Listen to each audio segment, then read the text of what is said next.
हजारो वर्षांपूर्वी असुरांच्या अंधारमय राज्यात रंभा नावाचा एक पराक्रमी राजा राहत होता. एके दिवशी त्याची नजर नदी किनारी चरणाऱ्या एका सुंदर म्हशीवर पडली. तिच्या सौंदर्याने तो मोहित झाला आणि त्याने स्वतःचे रूपांतर एका रेड्यात केले व तिच्या बरोबर जंगलात निघून गेला. त्यांच्या संयोगातून महिषासूर नावाचा एक शक्तिशाली आणि भयानक बालक जन्माला आला. महिषासुराचा जन्म एका अनोख्या रूपात झाला होता. तो अर्धा मनुष्य आणि अर्धा रेडा होता. महिष म्हणजे रेडा आणि असुर म्हणजे राक्षस. त्याला त्याच्या आईकडून जंगली प्राण्याची ताकद आणि वडिलांकडून राक्षसी क्रूरता मिळाली. राक्षसी वृत्तीमुळे महिषासुराला नेहमी वाईट आणि विनाशाचीच इच्छा असायची. अमर होण्याच्या आशेने महिषासुराने ब्रह्मदेवाचे ध्यान आणि प्रार्थना सुरू केली. अविचल निश्चयाने त्याने अनेक वर्षे अन्न पाण्याशिवाय कठोर तपश्चर्या केली.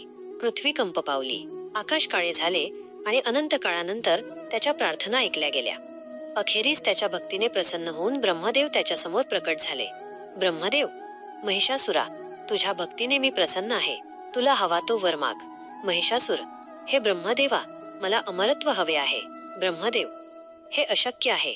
जो कोणी जन्म घेतो त्याला मरण आहेच. हाच सृष्टीचा नियम आहे. महिषासुराने काही वेळ विचार केला आणि म्हणाला, हे देवा, तुम्ही मला असा वर देऊ शकता का की माझा मृत्यू कोणत्याही पुरुष किंवा देवाच्या हातून होणार नाही. जर मला मरायचेच असेल तर ते एका स्त्रीच्या हातून व्हावे. महिषासूर एक खूप मोठा राक्षस होता. त्याला पूर्ण विश्वास होता की कोणतीही स्त्री त्याला मारू शकणार नाही. ब्रह्मदेवांनी क्षणभर विचार केला, पण त्यांना माहित होते की या वरात त्रुटी आहेत, म्हणून त्यांनी तो वर दिला. वर मिळताच महिषासुराचा अहंकार वाढला आणि त्याचे क्रौर्याचे राज्य सुरू झाले.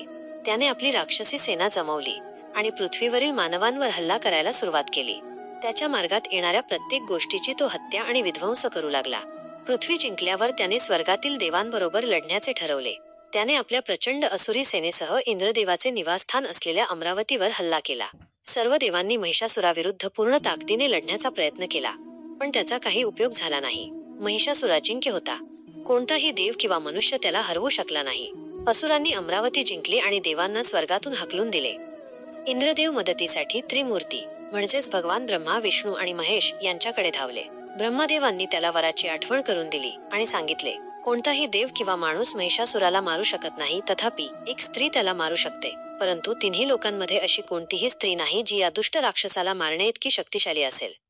त्यामुळे त्रिमूर्तींनी एक शक्तिशाली स्त्री तयार करण्याचा निर्णय घेतला. त्यांनी डोळे मिटले. त्यांच्या दैवी शक्तींच्या संयोगाने आकाशात प्रकाशाचा एक तेजस्वी स्तंभ दिसला. तो इतका तेजस्वी होता की सूर्य देखील फिका वाटत होता. यातून देवांनी महिषासुराला मारण्यासाठी देवी दुर्गा निर्माण केली. ती इतकी शक्तिशाली होती की देवांनी तिला राक्षस महिषासुराला हरवण्यासाठी शक्तिशाली शस्त्रांनी सुसज्ज केले. भगवान विष्णूंनी तिला सुदर्शन चक्र दिले, शिवाने तिला आपला त्रिशूळ दिला आणि ब्रह्मदेवांनी तिला कमंडलू भेट दिला. तिच्याकडे युद्धासाठी एक भयानक सिंह देखील होता. या दैवी भेटी आणि देवांच्या आशीर्वादाने देवी दुर्गा सिंहावर स्वार होऊन महिषासुराचा नाश करण्यासाठी निघाली. अमरावतीला पोहोचताच तिची भयंकर गर्जना आकाशात घुमली. पर्वत थरथर कापू लागले आणि समुद्रात उंच लाटा उसळल्या. तिच्या उपस्थितीने संपूर्ण विश्वात भीतीची लाट पसरली. तिच्या आगमनाची बातमी महिषासुरापर्यंत पोहोचल्यावर तो हसू लागला. एक सामान्य स्त्री मला आव्हान देण्यासाठी आली आहे. एक स्त्री माझ्या वेळेलाही पात्र नाही. मी माझ्या सैन्याला तिच्याशी लढण्यासाठी पाठवतो. महिषासुराने आपल्या राक्षसांच्या प्रचंड सेनेला देवी दुर्गेचा सामना करण्याचा आदेश दिला. लवकरच रणांगण शस्त्रांच्या आवाजाने निनादले आणि राक्षसांच्या लाटा देवीवर आदळल्या. परंतु एकामागून एक सर्व राक्षस देवी समोर पडले आणि तिच्या दैवी शक्तीने ते सहज पराभूत झाले. अखेरीस महिषासूर स्वतः देवी दुर्गेविरुद्ध लढण्यासाठी गेला. देवीला गोंधळात टाकण्याच्या प्रयत्नात महिषासुराने आपल्या सर्व वाईट शक्तींचा वेगवेगळ्या प्रकारे वापर केला. प्राण्याचे रूप घेऊन आधी तो एक भयंकर सिंह बनला, जो भयंकर वेगाने दुर्गेवर हल्ला करू लागला. देवीने दैवी अचूकतेने त्याला प्रहार केला, ज्यामुळे तो जखमी झाला. शरण जाण्यास नकार देत त्याने एका विशाल हत्तीचे रूप घेतले आणि तिच्या दिशेने धावला. त्याने गर्जना करायला सुरुवात केली. पुन्हा एकदा दुर्गेने आपल्या शस्त्रांनी त्याला प्रत्युत्तर दिले, ज्यामुळे तो गंभीर जखमी झाला. देवी दुर्गा आणि महिषासुरामध्ये 9 दिवस भयंकर युद्ध सुरू राहिले. 10व्या दिवशी महिषासूर विशाल रेड्याचे रूप घेऊन देवी दुर्गेवर हल्ला करू लागला, पण दुर्गा माता तयार होती. एका जलद आणि शक्तिशाली हालचालीने तिने आपल्या त्रिशूळाने त्याला ठार मारले. त्याच्या क्रौर्याच्या राज्याचा अंत केला. महिषासूर पराभूत झाला आणि देव स्वर्गातील त्यांच्या घरांमध्ये परतले. त्या दिवसापासून देवी दुर्गेची नवरात्रीत पूजा केली जाते, विशेषतः 9व्या दिवशी, जेव्हा तिची महिषासूर मर्दिनीच्या रूपात पूजा केली जाते. ही माहिती तुम्हाला आवडली असेल तर कृपया चॅनलला लाईक, शेअर आणि सबस्क्राईब करायला विसरू नका.